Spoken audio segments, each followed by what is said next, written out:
जपत पुरारी, उमा सहित जपत पुरारी।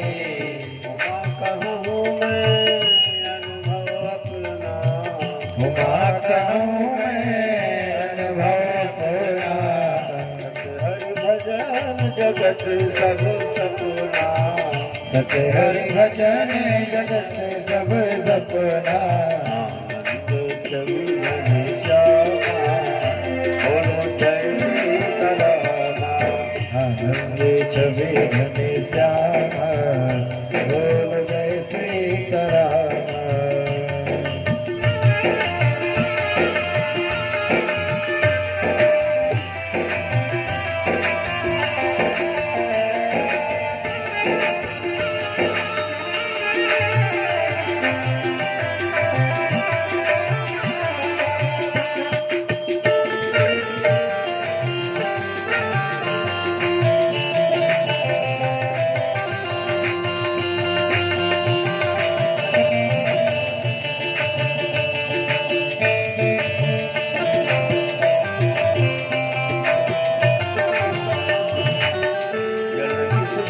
जग जननी जानकी, जनक सुता जग जननी जानकी। अतिशय प्रिय करुणा निधान की, अतिशय प्रिय करुणा निधान की। ताके युग पद कमल मनाओ, ताके युग पद कमल मनाओ। जासु कृपा निर्मल मति पावो, यह सुकृपा निर्मल मति पावो। आनंद छवि घनश्यामा, बोलो जय सीतारामा। आनंद छवि घनश्यामा, बोल जय सीताराम। आनंद छवि घनश्यामा, बोलो जय सीतारामा। आनंद छवि घनश्यामा, बोल जय सीताराम।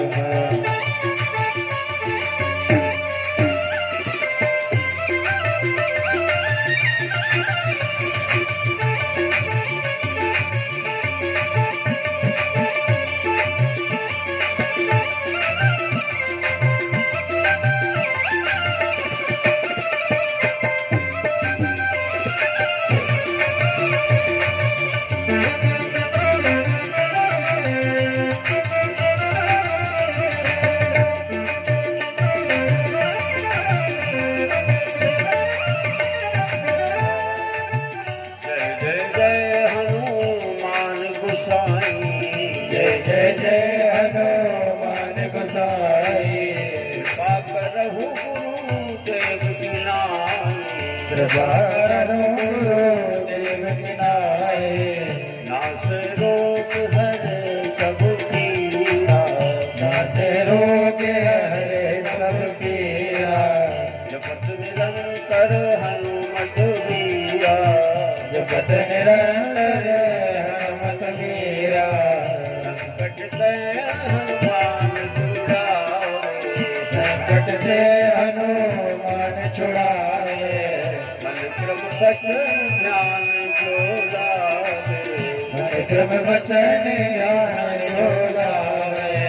हनुमान सम नहीं बड़भागी, हनुमान से नहीं बड़भागी।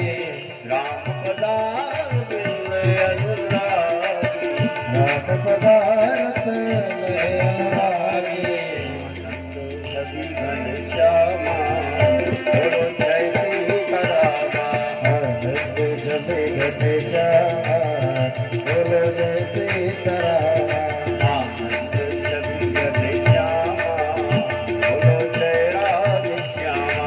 आनंद छवि घनश्यामा, बोलो जय राधे श्यामा। आनंद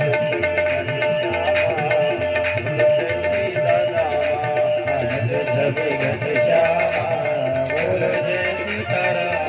जय राधे श्याम, जय राधे श्यामा, जय सीताराम, जय राधे श्यामा।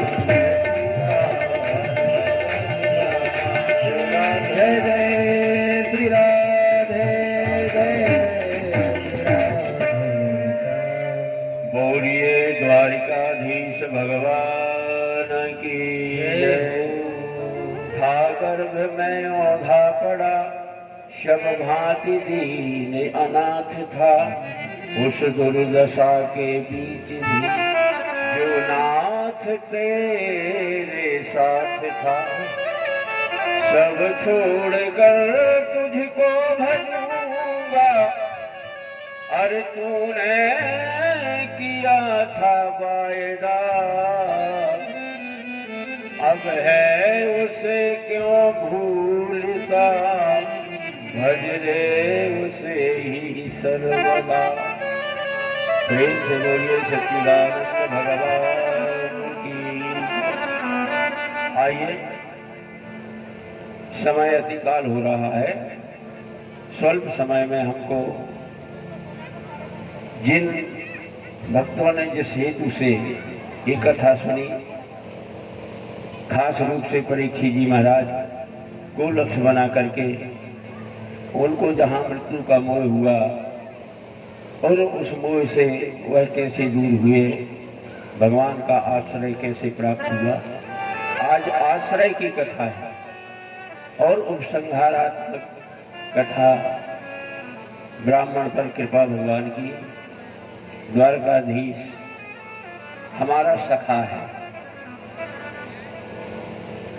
भगवान हमारा सखा है, ऐसा निश्चित समझे। और वो हमसे दूर भी नहीं है, बिल्कुल दूर नहीं है, हमारे निकट है। निकट क्या कहें, वह हमारे भीतर ही जा सुहृदय आगा, बस ही राम सर चाँद। हमारे हृदयागार में बसने वाला परमात्मा हमसे दूर नहीं है। हम आश्रय भूत हैं परमात्मा के, हम उसके आश्रित हैं। और पुराण का 10वां लक्षण है आश्रय। आश्रय मुक्ति से बड़ा होता है।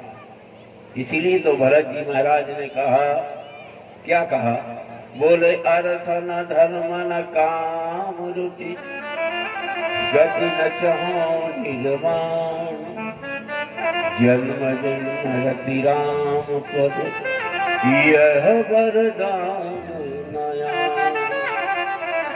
हे प्रभु, न मुझे अर्थ की आवश्यकता है, पैसे की जरूरत, न धर्म की, न काम की, और न मैं ऐसा चाहता हूं कि मेरी गति हो जाए। गति यानी मुक्ति। फिर क्या, बोले जन्म जन्म रति राम पद। राम जी के चरणार बिंदों में मेरा सच्चा अनुराग हमेशा बना रहे, यही अनुरक्ति हमको आश्रय तक पहुंचाती है। तो मुक्ति से बड़ा आश्रय होता है। और देखो, जब जीव भगवान के आश्रयीभूत होता है तो उसके जीवन की सारी विडंबनाएं दूर हो जाती हैं, सब कुछ दूर हो जाता है। बस भगवान का आश्रय है, हम आपको सबको प्राप्त हो, और आश्रय का प्रयास करना हमारा आवश्यक है। संसार के भवबंधन से तो हम मुक्त हो सकते हैं, ये बिल्कुल सुनिश्चित है, परंतु परमात्मा का आश्रय पाना यह भी भगवान की ही बड़ी कृपा हो का प्रसाद है। और आश्रय का फल बताएं, सभी तरह से यह जीव सुखी हो जाता है, कृतार्थ हो जाता है। तुलसीदास जी ने श्रीमानस में लिखा है, जब जीव भगवान के आश्रय होता है तो क्या होता है,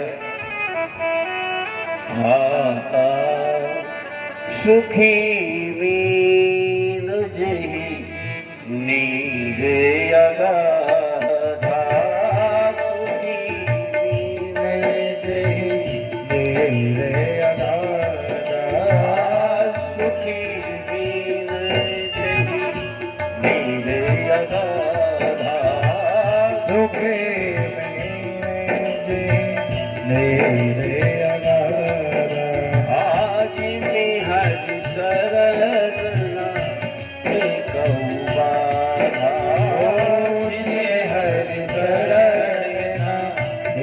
God.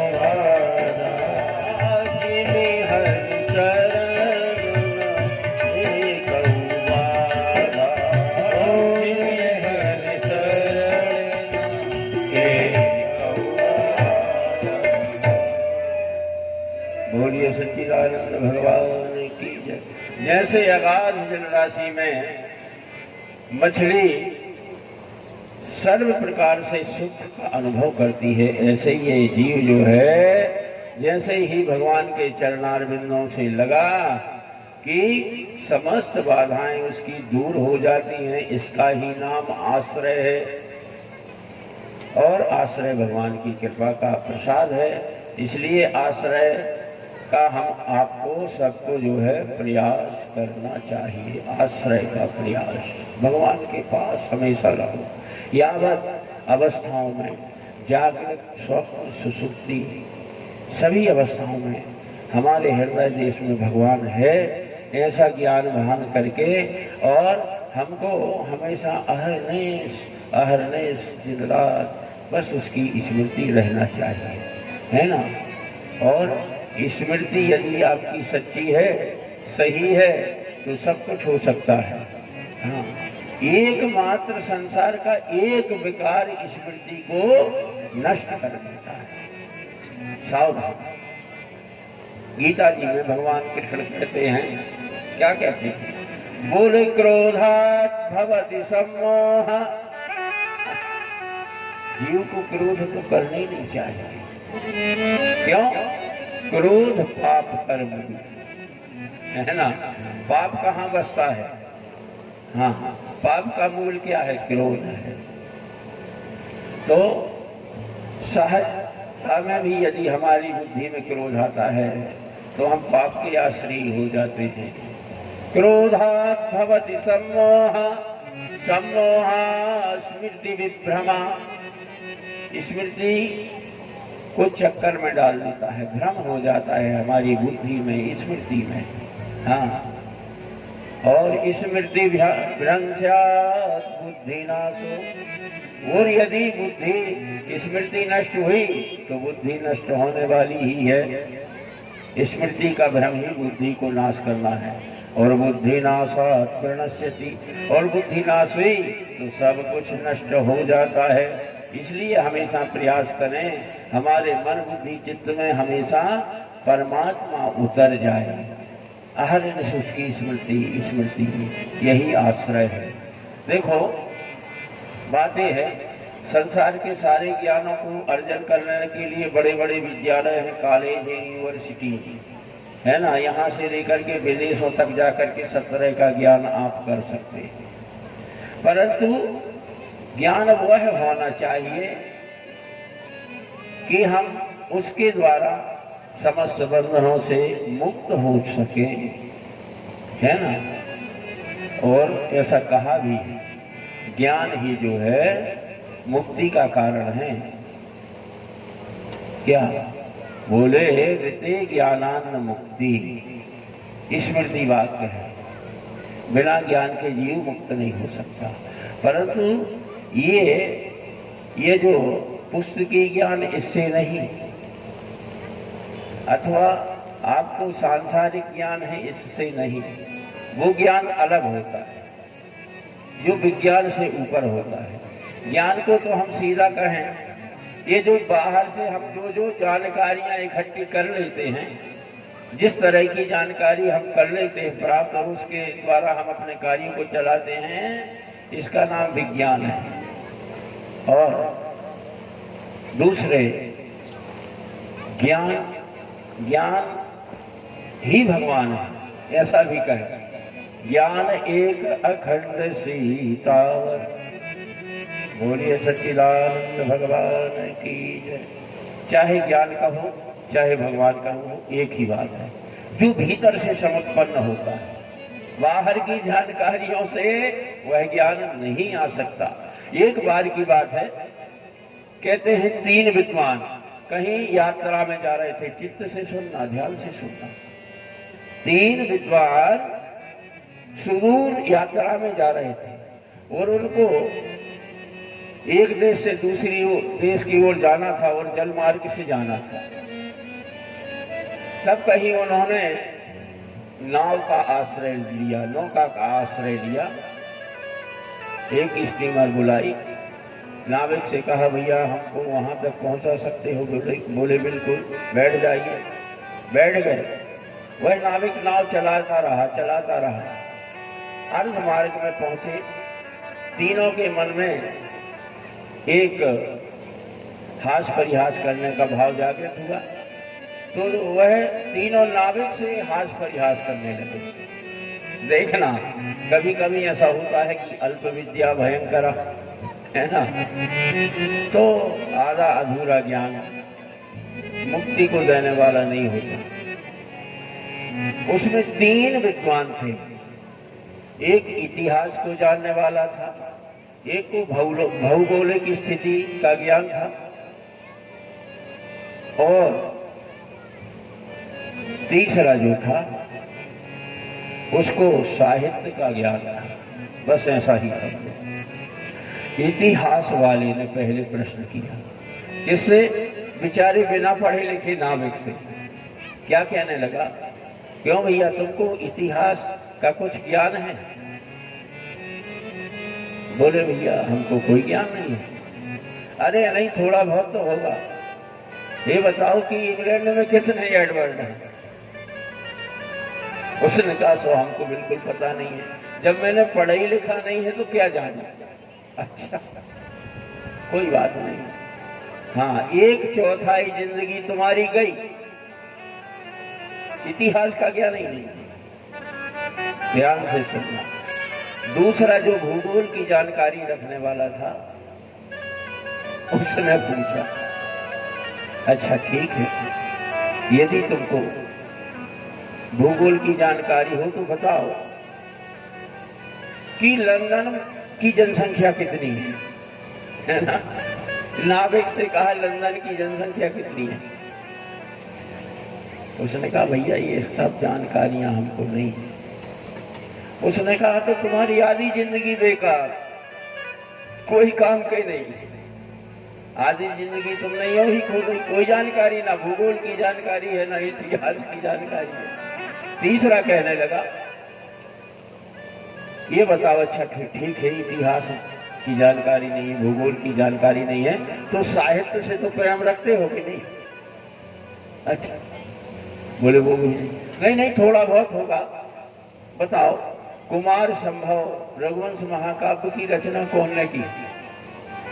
बोले भैया हम किसी के पास नहीं है, और मैं बिना पढ़ा लिखा हूं, मैं ये कुछ नहीं जानता, केवल नाव चलाना जानता। इतने में जैसे आज जो वातावरण चल रहा है, ऐसे ही प्रकृति ने करवट बदली। तीव्र झंझावात के साथ तूफान दिखने लगा। नाविक ने कहा कि भैया देखो, बहुत जोर का तूफान आ रहा है और हमारा नाव उलट भी सकता है, इसलिए सावधान रहना। बस इतनी कृपा करना, आप तीनों में से कोई नाव चलाना जानता है कि नहीं? तीनों ने कहा हम बिल्कुल नहीं जानते, ये तो तुमको ही संभालना पड़ेगा। बोले तो अभी इसी समय तुम तीनों की जिंदगी संपूर्ण रूप से चली गई। तूफान आएगा, नाव उलट जाएगी।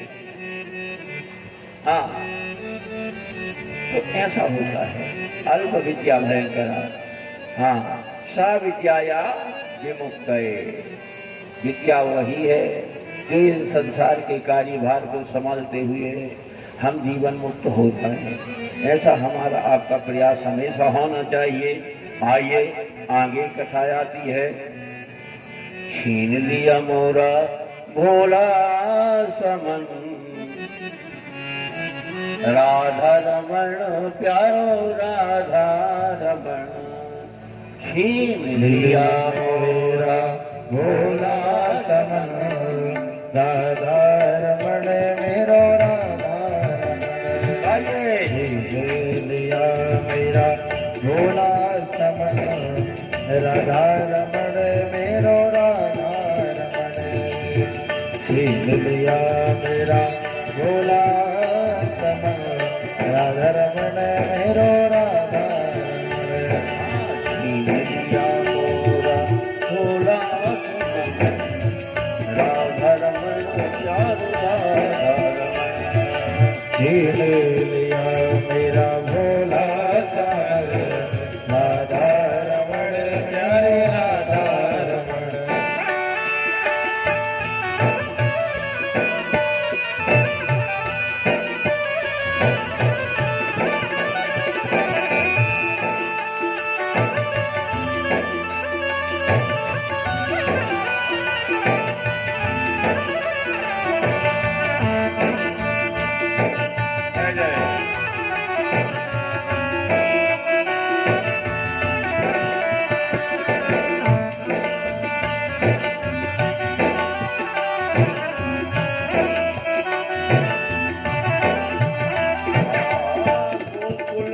ग्वाला,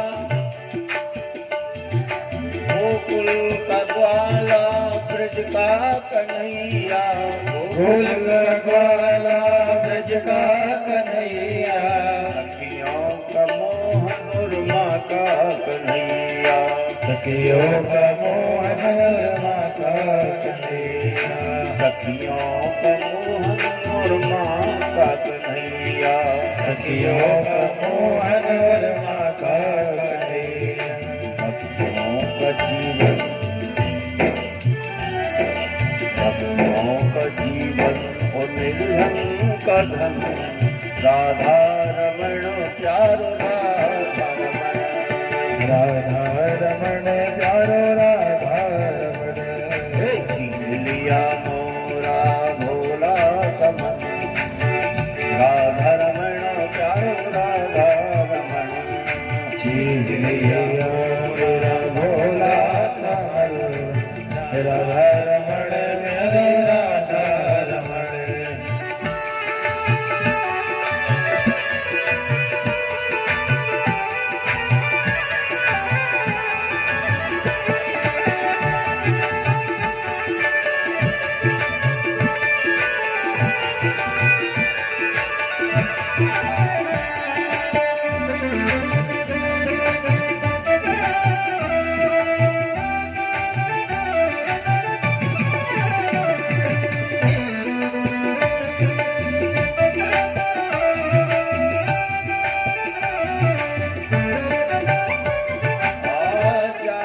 देखा वो मंदिर के अंदर, जाके देखा वो मंदिर के अंदर, घट घट के अंदर वही श्याम सुंदर, घट घट के अंदर वही श्याम सुंदर, डल हलन और तिरछी चितवन, कुंडल हलन और तिरछी चलन, राधा रमण प्यारो राधा रमण, ओ राधा रमण प्यारे राधा रमण, छीन लिया मोरा भोला समन, राधा रमण प्यारो राधा रमण, लिया मेरा भोला समन, राधा रमण प्यारे राधा रमण, राधा रमण प्यारो राधा रमण, राधा रमण प्यारे राधा रमण, राधा रमण प्यारो राधा रमण, राधा रमण प्यारे राधा रमण। बोलिए बांके बिहारी भगवान की जय।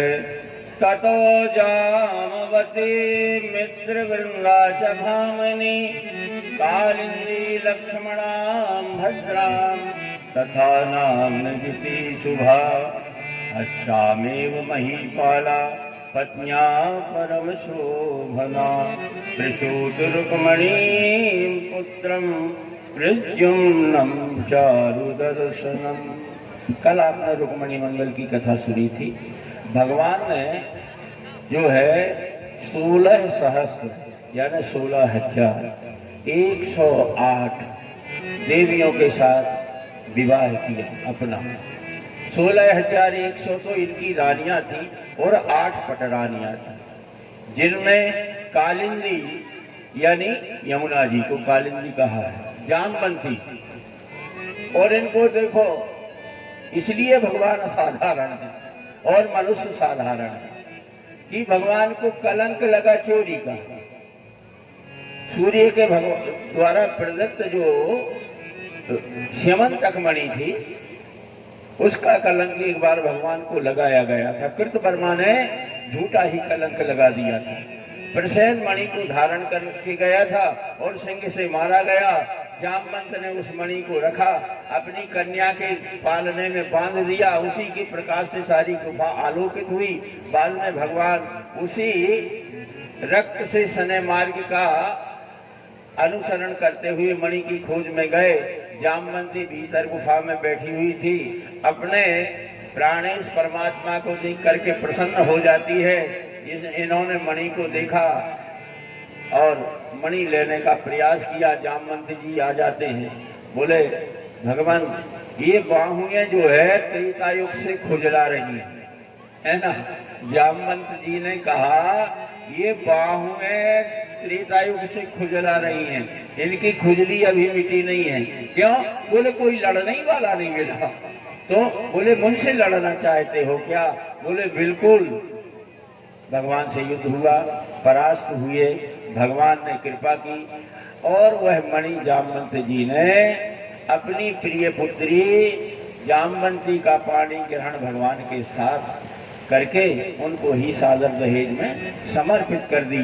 ऐसे जामवंती से विवाह हुआ। मित्र वृंदा, भामिनी और लक्ष्मणा, भद्रा, नागनिधि तथा रुक्मणी, ये 8 पट्ट महिषियां हैं, यानी पटरानियां भगवान की।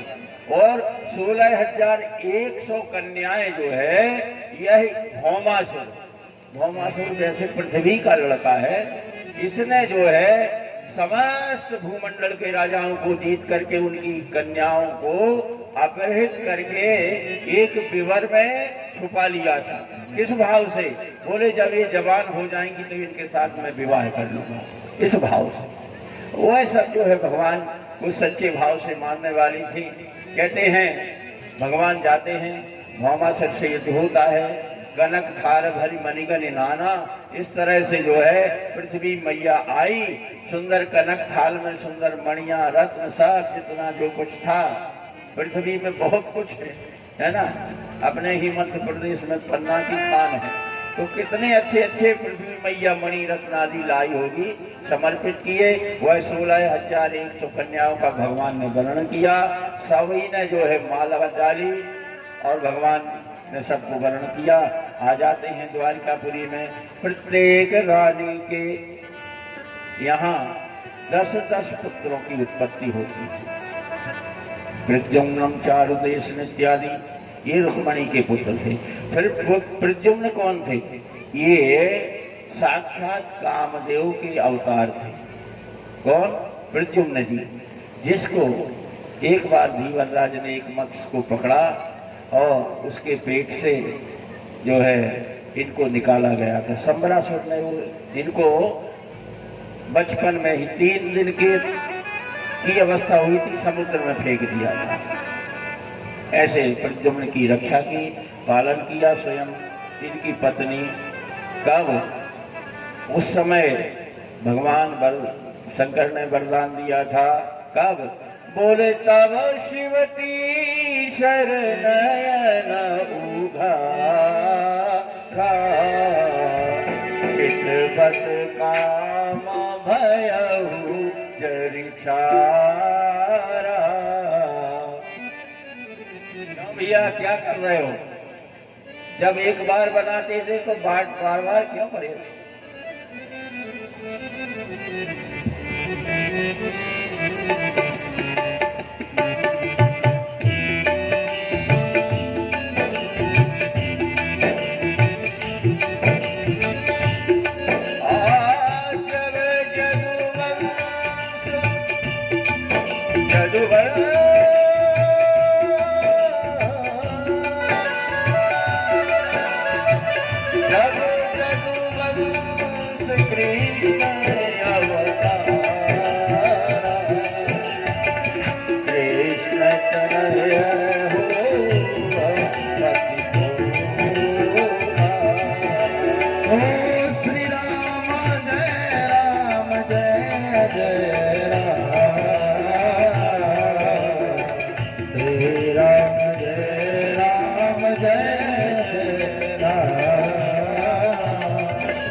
भगवान की जय। आइए, ऐसे भगवान का बड़ा विशाल परिवार। कहते हैं भगवान के परिवार को, उनके बच्चे नाती पोतों को पढ़ाने के लिए 3.5 लाख शिक्षक थे, अध्यापक थे। कितना विशाल परिवार होगा। ऐसे भगवान द्वारकाधीश आज द्वारका में रह रहे हैं और वास्तव में भगवान सत्य संकल्प है। हमको भगवान कहते हैं धर्म ही भगवान है, भगवान ही धर्म है ना। तो क्योंकि रामो विग्रहवान धर्मा, इसलिए धर्म को धारण करना हमारा फर्ज बनता है, कर्तव्य बनता है। और धर्म चौपाया होता है, चौपाया होता है धर्म। अधर्म के 3 पैर हैं, भय, विस्मय और भय, विस्मय और शून्यता। इस तरह से जो है अधर्म के पैर हैं और धर्म चौपाया है। सत्यम शौचम दया दानम, सत्य जीवन में यदि सत्य का आचरण आ जाए तो हमने धर्म को धारण कर लिया। परंतु इस कलयुग में सत्य संभव है नहीं है।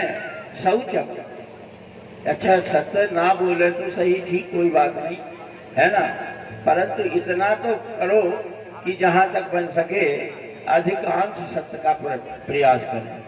सत्यम, पर सत्य संभव नहीं है तो शौचम, कम से कम इस स्वच्छ भारत में अच्छे से रहना ही सीख जाओ, है ना। हाँ हाँ, अच्छे से रहना सीख जाओ। अपने घर का कचरा दूसरे के दरवाजे पर फेंकना छोड़ दो, है ना। हाँ, स्वच्छ भारत में सत्यम शौचम, पवित्रता से रहना सीखो। पवित्र देश में जन्म लेकर के यदि पवित्रता को ही धारण कर लेंगे, निश्चित रूप से आप भगवान के समीप होंगे। अच्छा ठीक है, पवित्रता भी नहीं बनती महाराज, हाँ क्या करें फिर? तो बोले दया, फिर सब जीवों पर दया करना सीख जाओ। अकारण किसी पर क्रोध मत करो। हाँ, सबको जो है अपने मन मस्तिष्क से निकाल दो, अदरवाइज कुछ नहीं, है ना। हम जिस पथ पर चल रहे हैं, है ना, हाथी अपनी चाल में चलता जाता है, पर उस हाथी की चाल को जब कुत्ते पसंद नहीं करते तो यहाँ वहां भौंकना शुरू करते, और वो कहाँ तक? जहां तक उनकी सीमा है, उसके बाद उनको वापस होना पड़ता है। हाथी कभी मुड़ के ही नहीं देखता कि तुम क्या कह रहे हो। ऐसी मनोदशा हमारी आपकी होना चाहिए। फिर यदि ये दया ही नहीं है तो दान, बोल दान के लिए तो तुलसीदास जी ने कहा है कि इस संसार में कलयुग जब आया, 3 पैरों से इस कलयुग ने किसको? धर्म को लंगड़ा कर दिया था, उसी को जो है बचाया था परीक्षित जी महाराज ने कलयुग से। तो यह कलयुग आया, धर्म के 3 पैर तोड़ दिए, 1 पैर बचा है, और उस पैर को सुरक्षित रखने के लिए, धर्म को सुरक्षित रखने के लिए एकमात्र क्या?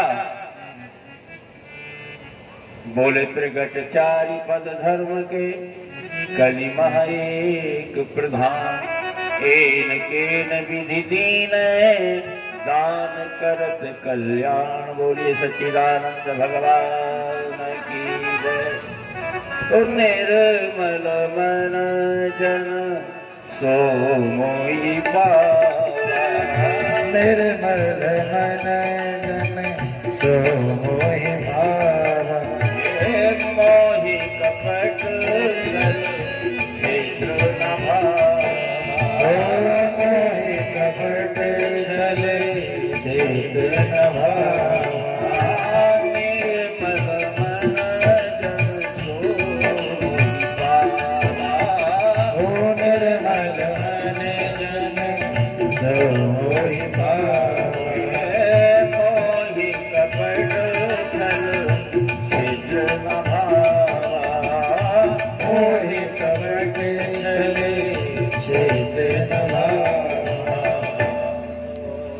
सच्चिदानंद भगवान की जय।